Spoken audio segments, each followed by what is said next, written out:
Saudara-saudara warga jemaat yang dikasihi dan mengasihi Tuhan, Tuhan sudah memilih kita untuk menjadi bagian dari karya keselamatannya. Mari sadar, mari mengakui bahwa seringkali kita tidak setia pada pilihan Tuhan itu. Mari datang mengakui segala keterbatasan kita di hadapan Tuhan, mohon pengampunannya, sekaligus juga menyerahkan diri kita untuk dikuatkan, disegarkan melalui sabdanya. Mari kita bersatu di dalam doa. Dengan penuh rasa syukur kami datang ke hadapan-Mu Tuhan, berterima kasih untuk kebaikan, rahmat yang terus dan senantiasa Engkau nyatakan dalam kehidupan kami. Kami bersyukur jikalau hari ini kami boleh bersama-sama membangun ibadah di hadapan Tuhan. Baik itu kami yang boleh bersama-sama hadir di tempat ibadah ini, maupun kami yang harus ibadah di rumah kami masing-masing. Kami bersyukur karena ini adalah bagian dari kemurahan Tuhan yang boleh kami rasakan. Dan kami percaya Engkau hadir di mana setiap orang membuka hatinya untuk Tuhan. Inilah kami yang bersama-sama juga menyadari bahwa kehidupan kami tidak selalu mampu setia di hadapan Engkau.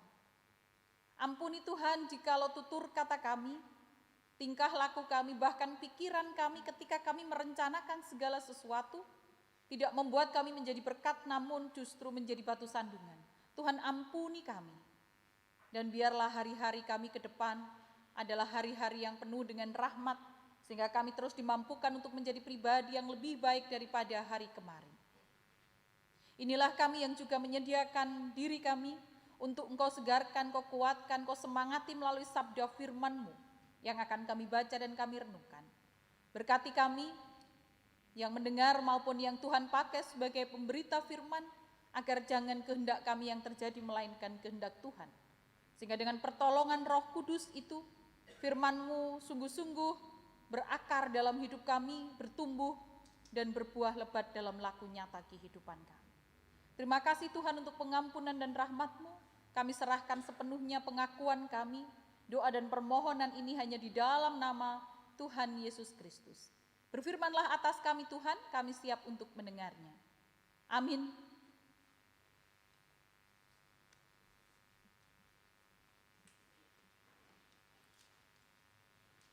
Bapak Ibu yang terkasih dalam Tuhan Yesus, marilah kita persiapkan Alkitab kita. Kita buka kitab Perjanjian Baru di dalam Matius pasal yang ke-21 ayat 33 sampai 46. Matius pasal 21 ayat 33 sampai 46 yang demikian. Dengarkanlah suatu perumpamaan yang lain. Adalah seorang tuan tanah membuka kebun anggur dan menanam pagar sekelilingnya. Ia menggali lubang tempat memeras anggur dan mendirikan menara jaga di dalam kebun itu. Kemudian ia menyewakan kebun itu kepada penggarap-penggarap, lalu berangkat ke negeri lain.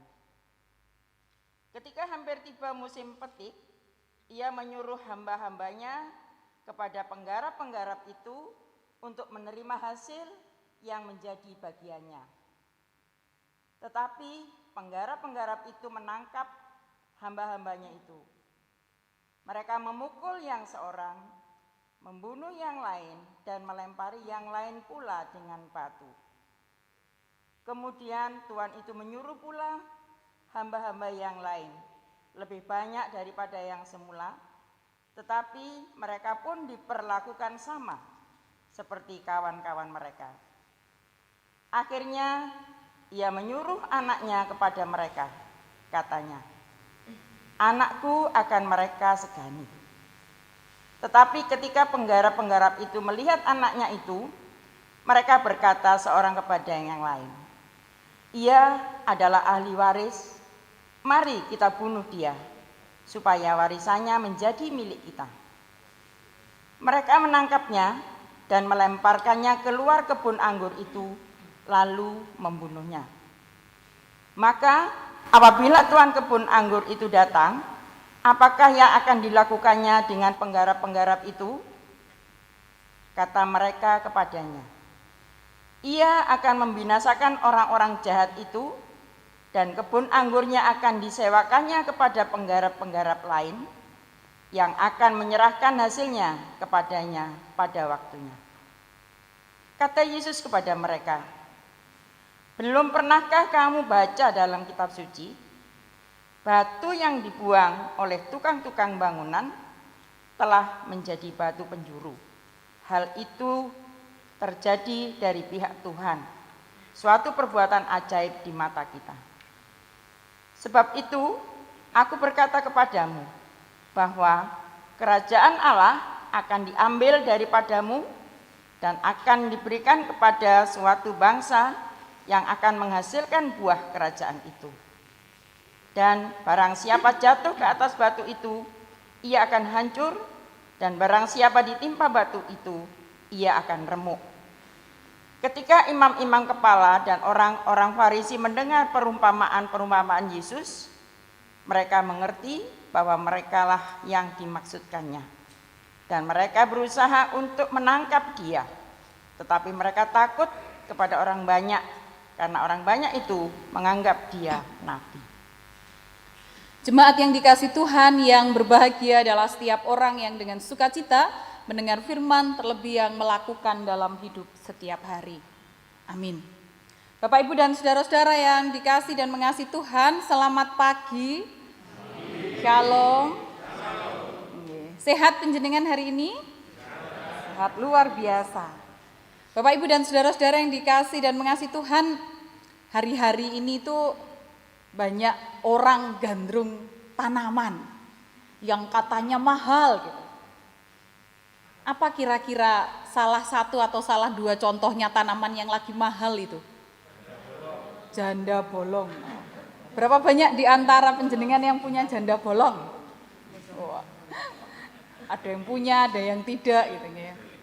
Ya, apalagi satu-satunya itu aglonema, ya, jenis-jenis tanaman ini.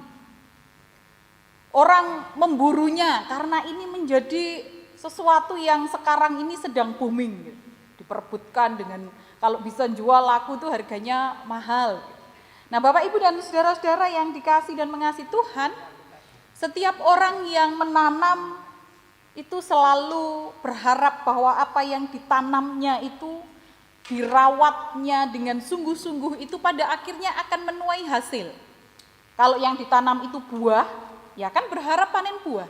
Kalau yang ditanam dirawat itu tanduran, ya kan berharap pada saatnya itu menghasilkan entah buah bunga yang indah atau bunga yang kemudian hasilnya mahal. Nah, Bapak, Ibu, dan saudara-saudara yang dikasihi Tuhan, pasti tidak ada orang yang ketika menanam jagung dia berharap suatu saat ini aku arep panen ilalang gitu kan, tidak ada. Pasti yang diharapkan biji satu yang ditanam itu akan berlipat-lipat hasil panennya. Bahkan ketika orang itu tidak bisa menanam sendiri, tidak bisa merawat sendiri, ia akan mencari orang yang bisa dipercaya. Kira-kira wong iki so tak percaya untuk merawatnya. Dia tahu bagaimana cara mengolah tanah, dia orang yang cakap bagaimana memperlakukan tanaman, memupuknya, punya kemampuan dan pengetahuan soal hal berkebun, entah berkebun tanaman atau berkebun buah itu.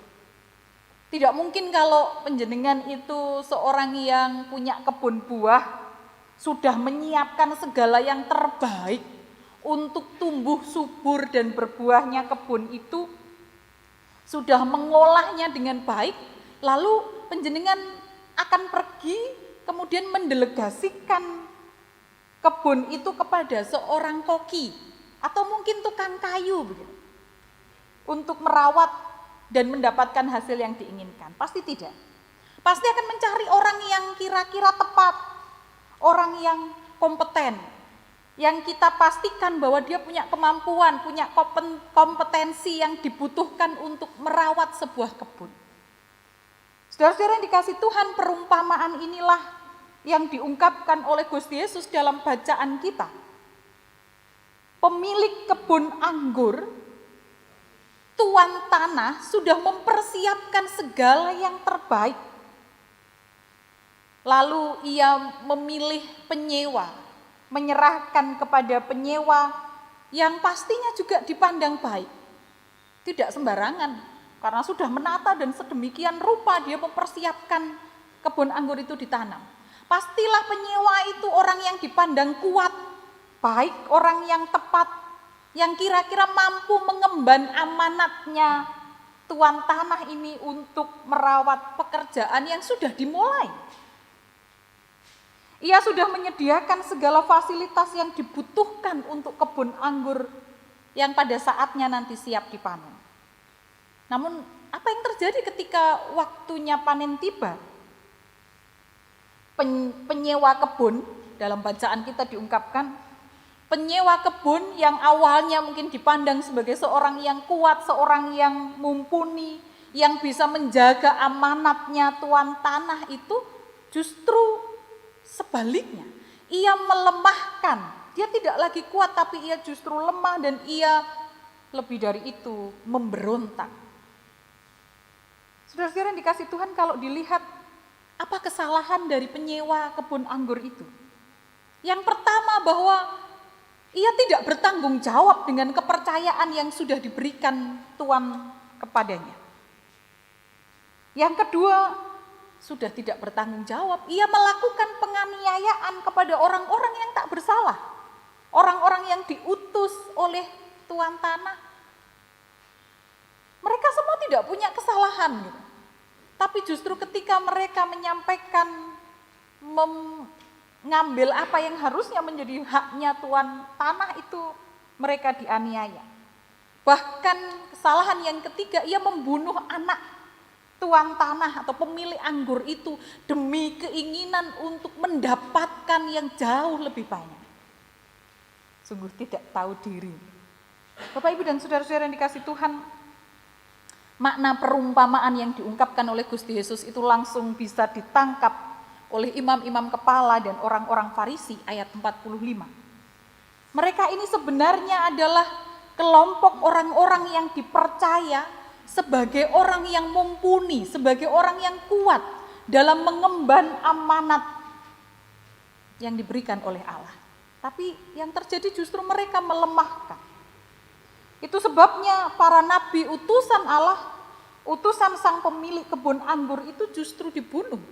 Dan lebih dari itu, sang anak pemilik anggur itu sendiri, Gusti Yesus, pada akhirnya juga akan mereka bunuh. Ayat 46. Saudara-saudara yang dikasih Tuhan, apa yang mereka lakukan, imam-imam kepala dan orang-orang Farisi lakukan itu menunjukkan bahwa mereka sedang menolak pemeliharaan Allah. Dan itu mereka nyatakan dengan mereka berusaha mengatur Allah itu dengan berbagai macam aturan yang mereka buat, dan itu diatasnamakan Tuhan. Mereka menolak merawat karya Tuhan. Mereka telah lupa diri bahwa mereka orang yang diamanati, dipercaya. Mereka lupa pada panggilan mereka untuk jejeke yang benar. Saudara-saudara yang dikasih dan mengasihi Tuhan, kebun anggur itu juga bisa diibaratkan jemaat kita. Bisa diibaratkan jemaat kita, bisa juga diibaratkan keluarga kita. Pemilik utamanya itu adalah Tuhan Yesus sendiri. Pemilik gereja ini, pemilik jemaat ini adalah Tuhan. Pemilik keluarga itu adalah juga Tuhan, yang sejak awal memprakarsai kehidupan berkeluarga itu. Tuhan Yesus telah mempercayakan kepada kita, yo majelis jemaat, yo warga jemaat. Kalau kebun anggur itu digambarkan sebagai jemaat Tuhan. Kepada kita dipercayakan untuk dirawat dengan baik agar berbuah, agar kehidupan berjemaat ini nguwoh, berbuah. Lah kalau itu yang diamanatkan, lah nggih wajar toh. Kalau pemilik kebun anggur itu menantikan buahnya. Buah apa yang dinantikan dalam kehidupan jemaat? Ya buah-buah persekutuan, aktivitas hidup persekutuan yang dinamis, ada relasi antar sesama warga jemaat yang kental, yang bersahabat, ada kiprah jemaat terhadap masyarakat sekitar, pada dunia ini yang juga terencana dengan baik dan juga diwujudkan dengan baik lewat laku-laku nyata pelayanan dan kesaksian. Buah-buah yang nyata dalam kehidupan warga jemaat yang saling melengkapi, yang dalam kerendahan hati hidup melayani dengan penuh semangat. Dan mungkin masih banyak lagi buah-buah dalam jemaat ini yang dinantikan oleh sang pemilik anggur. Nah, begitu juga dalam kehidupan keluarga kita. Keluarga kita didirikan, dibangun oleh Allah, diberkati oleh Allah bukan tanpa tujuan. Tapi Pranata kita menyebutkan supaya menjadi rekan kerja Tuhan di tengah-tengah dunia ini. Tuhan menantikan setiap keluarga juga berbuah. Nah, Bapak, Ibu, dan saudara-saudara yang dikasihi dan mengasihi Tuhan, namun apa jadinya seandainya orang-orang yang telah dipercaya oleh Tuhan mengemban amanat itu, lalu menjadi lupa diri seperti halnya orang Farisi dan imam-imam kepala. Mbuh majelise apa warga pasamuane, atau mungkin dalam kehidupan keluarga entah suami, istri, anak atau orang tua, itu seringkali lupa diri. Seperti penggarap kebun tadi. Kita lupa untuk merawat kebun anggurnya Gusti. Karena kita justru mengembangkan karakter-karakter diri kita yang mungkin balelo, yang memberontak. Karakter kehidupan kita yang hanya sibuk dengan diri sendiri, yang seperti dipikirkan oleh para penggarap kebun itu. Nek iso, aku mendapatkan jauh lebih banyak, bahkan mungkin warisan para pemilik tanah ini buatku. Yang dipikirkan adalah diriku dan kepentinganku. Saudara-saudara yang dikasihi dan mengasihi Tuhan, kalau mungkin justru yang timbul dalam kehidupan berjemaat itu perasaan bahwa melayani Gusti itu seringkali malah membuatku rugi. Ya wis, aku tak maren wae melayani. Bukankah itu adalah bagian seperti halnya para penyewa kebun yang lupa diri, yang hanya fokus pada dirinya sendiri, yang balelo? Atau kalau toh kemudian kita melayani, kita lebih mengandalkan diri kita, mengutamakan citra diri kita daripada kita bertekun untuk melakukan tugas dan panggilan Tuhan. Kita cenderung merasa bahwa diri kita ini lebih hebat, nek ora ono aku, iki ora iso mlaku iki kegiatan. Saudara-saudara yang dikasihi dan mengasihi Tuhan, begitu juga mungkin dalam kehidupan kita di tengah keluarga. Kita terus dipanggil untuk saling melengkapi, yang saling bertumbuh. Seperti ketika kita harus menerima masukan, kita diingatkan, kita tidak melihat itu sebagai sesuatu yang negatif, tapi sebagai kesempatan untuk bertumbuh. Orang tua itu juga bisa salah. Sehingga ketika ada anak-anak mengkritik kita, memberi masukan kepada kita, maka kita pun juga perlu untuk memahami. Tidak merasa bahwa aku ki wong tuwa, luweh suwe uripku, bocah iki ngerti apa. Bapak, Ibu, dan saudara-saudara yang dikasihi Tuhan, entah disadari atau tidak, sikap-sikap yang demikian itu pada hakikatnya seperti mematikan benih-benih potensi berbuahnya kehidupan yang sebenarnya pada akhirnya akan bisa mekar, bisa menyemarakkan kehidupan pelayanan, persekutuan di tengah jemaat maupun dalam kehidupan keluarga. Karena itu saudara-saudara, mari mengingat bahwa Tuhan telah berkarya dalam hidup keluarga dan persekutuan kita. Tuhan memanggil kita, Bapak, Ibu, Saudara, dan saya, untuk merawat karyanya itu. Karya yang sudah dimulainya itu, hingga kemudian menghasilkan buah.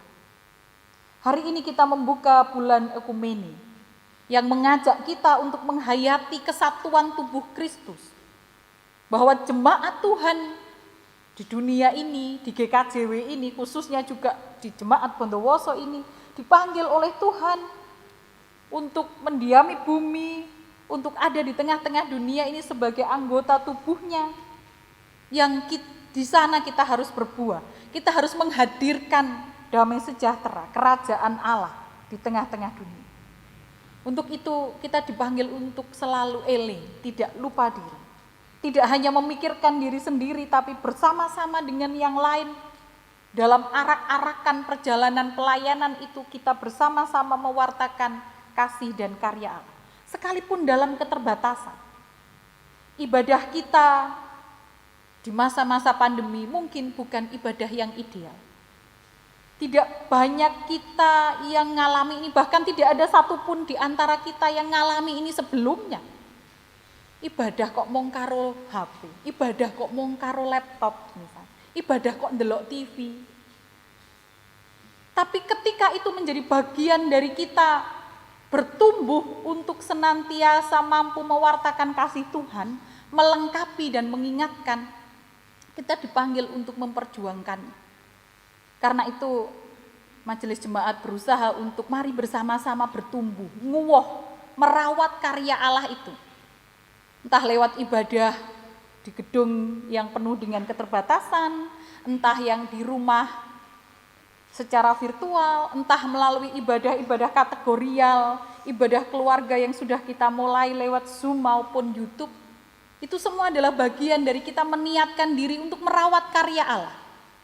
Oleh karena itu Bapak, Ibu, dan saudara-saudara yang kasih Tuhan, mari terus bertumbuh, saling mengisi dan melengkapi, mari saling mengingatkan dan membangun diri sebagai bagian dari persekutuan. Persekutuan keluarga, persekutuan jemaat Tuhan. Karena kita dipanggil merawat karya Tuhan, karena kita dipandang kuat, dipandang mampu, kita dipercaya untuk melanjutkan karya yang sudah dimulainya. Karena itu mari tidak balelo, mari terus eling, mari tidak lupa diri. Tuhan bersama dengan setiap orang yang setia. Amin.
Bapak Ibu dimohon untuk berdiri, marilah kita bersama-sama mengungkapkan pengakuan iman rasuli yang demikian. Aku percaya kepada Allah Bapa yang Maha Kuasa, Khalik langit dan bumi, dan kepada Yesus Kristus anaknya yang tunggal Tuhan kita, yang dikandung daripada Roh Kudus, lahir dari anak darah Maria, yang menderita di bawah pemerintahan Pontius Pilatus, disalibkan, mati, dan dikuburkan, turun ke dalam kerajaan maut. Pada hari yang ketiga, bangkit pula dari antara orang mati, naik ke surga, duduk di sebelah kanan Allah Bapa yang Maha Kuasa, dan akan datang dari sana untuk menghakimi orang yang hidup dan yang mati. Aku percaya kepada Roh Kudus, gereja yang kudus dan am, persekutuan orang kudus, pengampunan dosa, kebangkitan daging, dan hidup yang kekal. Bapak Ibu disilakan duduk kembali.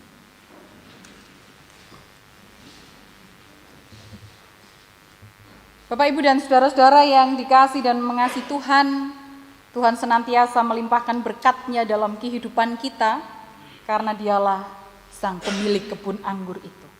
Dan kepada kita, mari terus dan senantiasa mengungkapkan rasa syukur dalam kehidupan kita dengan terus berkarya, merawat karyanya dalam hidup.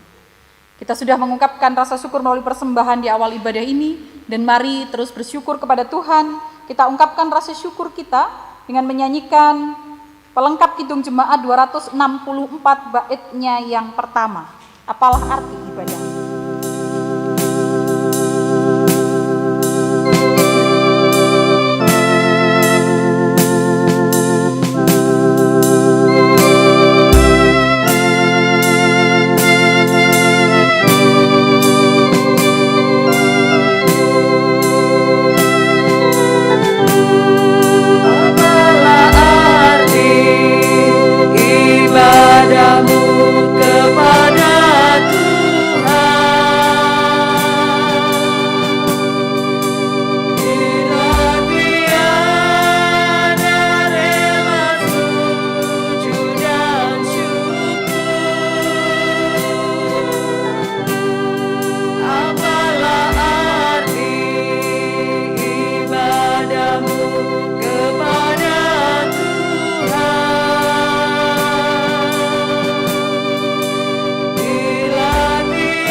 Mari terus dan senantiasa menjadikan ibadah kita ibadah yang sejati. Karena kita mempersembahkan setiap laku kita dimanapun berada untuk merawat karya Tuhan. Bapak, Ibu, dan saudara-saudara yang dikasihi Tuhan, mari bersama-sama kita datang kepada Tuhan untuk menaikkan syafaat kita. Kita bersatu di dalam doa. Bapa Surgawi yang kami sembah di dalam Yesus Kristus, kami datang kepada Tuhan dengan penuh syukur, berterima kasih untuk karya-Mu yang terus dan senantiasa kami alami sampai dengan detik ini. Terima kasih untuk firman-Mu yang boleh menyapa dan menguatkan kami, mengingatkan kami akan panggilan hidup kami, supaya kami terus mampu merawat karya Tuhan dalam kehidupan di mana Tuhan mengizinkan kami ada. Mampukan kami dengan pertolongan-Mu, kami terus mengingat akan panggilan itu. Kami tidak lupa diri, tapi kami terus bertumbuh menjaga amanat yang Tuhan anugerahkan dalam kehidupan kami. Tuhan yang Maha Baik, kami serahkan kehidupan kami dalam tangan-Mu. Kiranya dimanapun kami berada dan sebagai apapun kami, baik ketika kami ada di tengah keluarga maupun di tengah jemaat, kami mampu terus berbuah bagi kemuliaan Tuhan.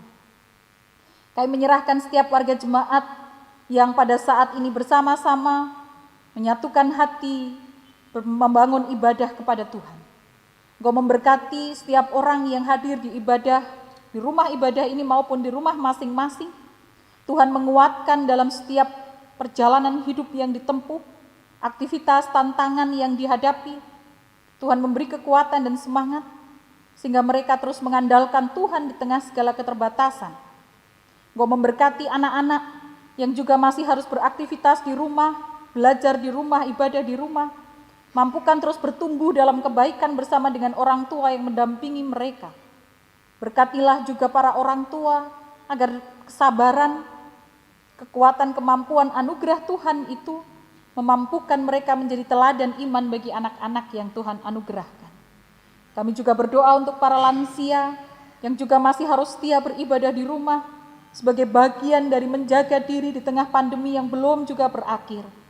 Tuhan, berikan kesabaran dan kekuatan agar mereka terus berbuah meski usia mereka bertambah. Mereka tetap mampu melakukan segala hal yang baik sehingga kehidupan mereka menjadi berkat bagi kami semua. Kami menyerahkan saudara-saudara kami yang dalam keadaan sakit. Engkau menguatkan, Engkau menyembuhkan, karena Engkaulah dokter agung kami, kiranya Engkau menjamah sehingga mereka kembali pulih. Secara khusus kami menyerahkan Ibu Endah Subekti dalam masa pemulihannya. Tuhan memberkati sehingga boleh segera kembali rumah dari rumah sakit. Tuhan terus memberkati dan berkarya. Kami menyerahkan setiap keluarga, Engkau memberikan kemampuan agar keluarga demi keluarga itu menjadi berkat dalam kehidupannya. Engkau memberkati anak-anak muda yang terus bertumbuh dalam segala hal yang baik. Mereka yang bergumul karena pekerjaan, karena pendidikan, pasangan hidup, Tuhan teruslah bersama perjuangan mereka, agar dengan takut akan Tuhan anak-anak muda-Mu ini sungguh-sungguh menyerahkan masa depannya hanya di dalam tangan Tuhan semata. Kami mengucap syukur untuk saudara-saudara kami yang bersuka cita pada pekan ini. Kami menyerahkan Bapak Christian Urip Murtoyo, Bapak Doni Indra Kusuma, Bapak Murdianto, Ibu Setiase Suwandi, Ibu Endah Subekti, Ibu Sri Hartati, Ibu Suryani Irianti Ningsih Yosef Sugito, Ibu Sumiem Sakarias Joko Utomo. Kiranya saudara-saudara kami ini terus merasakan berkat perlindungan dan kekuatan Tuhan, sehingga seiring dengan usia yang bertambah pula rasa syukurnya. Kami serahkan ke dalam tangan Tuhan kehidupan berjemaat kami. Engkau memberkati anggota majelis jemaat dalam setiap karya pelayanannya. Kiranya kami mampu mengemban amanat Tuhan, untuk mampu melayani setiap karya Tuhan di tengah jemaat ini demi pertumbuhan persekutuan. Kami menyerahkan kegiatan-kegiatan pelayanan. Engkau memberkati setiap kegiatan yang kami lakukan, kiranya melaluinya kami pun bertumbuh bersama-sama. Engkau memberkati panitia renovasi gedung gereja yang juga terus berkarya, merencana, mewujudkan harapan dan keinginan mimpi kami bersama ini. Kiranya Tuhan memberkati segala proses yang tengah berlangsung. Engkau memberkati juga seluruh warga jemaat yang mendukungnya. Kasih dan pemeliharaan Tuhanlah yang senantiasa nyata. Kami menyerahkan kehidupan dan rasa syukur yang senantiasa kami ungkapkan. Kiranya persembahan yang juga sudah kami haturkan sungguh-sungguh menjadi ungkapan syukur kami, berkenan di hadapan Tuhan dan layak dipakai untuk melayani pekerjaan-Mu. Berkati setiap orang yang bersyukur, berkati yang mengelolanya, sehingga nama Tuhan dipermuliakan. Kami serahkan kehidupan bangsa dan negara kami, Tuhan. Kau memberkati perjalanan bangsa ini di tengah segala tantangannya. Kau memberkati para pemimpin bangsa ini di tengah merencana dan mengelola segala macam urusan bernegara. Tuhan karuniakan hikmat agar mampu melakukan yang terbaik. Damai sejahtera sungguh-sungguh dirasakan. Secara khusus di tengah pandemi COVID-19 yang masih terus ada, Engkau memberkati setiap langkah yang diambil, sehingga semua itu untuk kebaikan. Izinkan kami untuk terus memohon kuasa Tuhan yang nyata, agar pandemi ini segera berakhir, kami semua dalam keadaan sehat dan bertumbuh lebih baik. Kami berdoa untuk mereka yang saat ini tengah berjuang, berada di garda depan untuk menangani virus ini. Tuhan memberkati setiap perjuangan mereka, beri kesabaran, beri perlindungan, agar mereka terhindar dari hal-hal yang buruk. Terima kasih Tuhan, kami serahkan perjalanan hidup kami selanjutnya. Engkau menuntun dan memandu setiap langkah kami kemanapun kami melangkah. Ibadah ini akan kami akhiri, tapi kami yakin penyertaan Tuhan tak pernah berakhir. Mohon ampun untuk segala kekurangan yang kami lakukan dalam ibadah ini Tuhan, dan kami naikkan syukur doa permohonan ini hanya dalam iman dan pengharapan kami kepada Tuhan Yesus Kristus. Amin. Bapak, Ibu, dan saudara-saudara yang dikasihi Tuhan diundang untuk berdiri.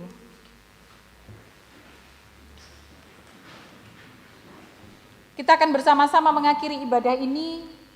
Tuhan memanggil kita untuk merawat karyanya yang sudah dimulai oleh Dia, dan mari menyerahkan setiap kehidupan ini hanya dalam penyertaannya yang kita yakin dalam Roh Yesus Kristuslah kita akan beroleh kekuatan. Mari mengakhiri ibadah ini kita nyanyikan NKB 191 baitnya yang pertama.